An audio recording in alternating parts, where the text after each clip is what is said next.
Assalamu alaikum wa rahmatullahi ta'ala wa barakatuhu masu sauraro daga wannan tasha tamu mai suna komai da ruwanka MMY. Kar ku manta ku rinka danna ƙararrawar sanarwa da kuma subscribe domin sanar da ku da zarar mun ainihin dora shirinmu wanda yake sabo. A yau insha Allah za mu kawo muku shiri ne akan amfanin bishiyar gamji a jikin ɗan adam. Bishiyar gamji wata bishiya ce da take da tsayi da tarin ganye mai duhu a jikinta, wadda ba ta girma a cikin gidaje. Asali a cikin daji ake samunta a wasu yankuna na arewaci da kuma gabashin Najeriya. Bishiyar gamji tana da ban tsoro domin matattara ce ta aljanu, kuma waje ne na aikata miyagun ayyuka masu nasaba da sihiri da tsafe-tsafe da sauran ayyukan mugayen matsubbata. A lokuta da dama za ka tasarwa bishiyar gamji don samu wani abu a jikinta domin yin magani, amma kafin ka isa ga bishiyar nan take akan iya firgita ka da wani abin tsoro. Wasu ma akan shafe su da mari ko a biyo su ana duka ba tare da ganin ainihin kowa ba, musamman idan aka je wa bishiyar a tsakiyar rana ko aka je da manufar aikata wani mugun aiki a wajen. Domin haka ana tasarwa bishiyar gamji akan yi wasu addu'o'i keɓantattu don gudun bacin rana. Ko masu maganin gargajiya ba a haka kawai suke ɗebo bishiyar ba, suna da dabaru daban-daban da suke bi su samu kusan dukkanin abin da suke bukata a kanta. Bishiya ce da lokuta da dama ana iya ɗauko iskoki a wajenta. Bishiya ce da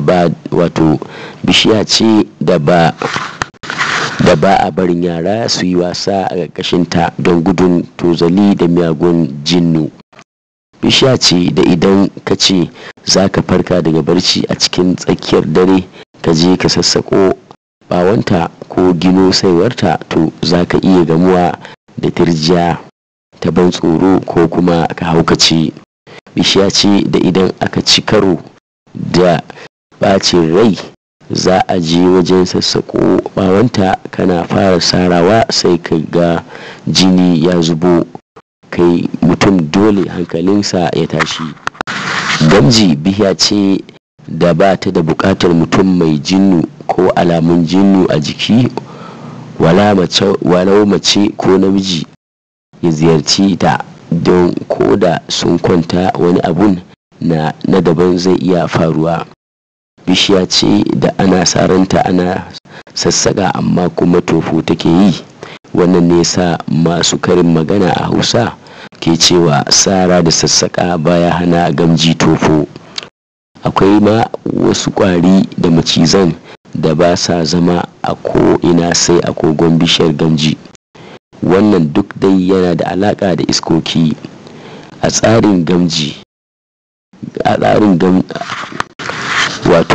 maganin gargajiya na ƙasar Hausa, an jima ana amfani da gamji, kama daga kan ganyen bishiyar, bawanta, itatuwanta da kuma saiwoyinta don yin maganin wasu ɗaiɗaikun cututtuka da wasu asirai da kuma fa'idodi. Wasu masu ba da maganin gargajiya a ƙasar Sokoto ko a jihar Sokoto da Argungu da ke a jihar Kebbi suna amfani da ganyen ko 'ya'yan bishiyar gamji don maganin rashin haihuwa a tsakanin maza da mata. Ana amfani da bishiyar gamji don maganin farfadiya. Ana amfani da gamji don maganin mafarkin fitsarin kwance. Ana amfani da gamji don warkar da masu rashin lafiyar taɓin hankali. Mutane da ke a yankin Tenda suna shafa garin ɓawon gamji kamar man shafawa a goshi don warkar da ciwon kai na ɓangare ɗaya. A gabashin Afirka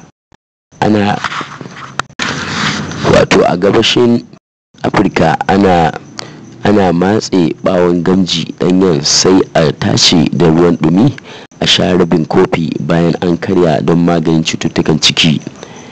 A yankin jamhuriyar Afirka ta tsakiya wato Central African Republic, ana tafasa bawon gamji sai a marmasa gishiri a dinga wanke baki da ruwan tun da safe don maganin amosanin baki da ciwon haƙora da kuma jinin da ke zuba daga baki. A ƙasar Senegal ana ɗigawa jinjirai man bishiyar gamji a ido don magance cututtukan ido. A ƙasar Zimbabwe ana markaɗa gamji sai a dinga ɗiga shi a idanu don magance kwantsar ido. A ƙasar Cote d'Ivoire suna matse ainihin gamji sai su yi amfani da ruwan da aka markaɗa daga ganyen gamji su mai da shi man shafawa da ke rage raɗaɗi ko zafin ciwo ko targaɗe. Ana haɗa saiwar gamji a tafasa a rinka zama a ciki don maganin wato basir mai tsiro.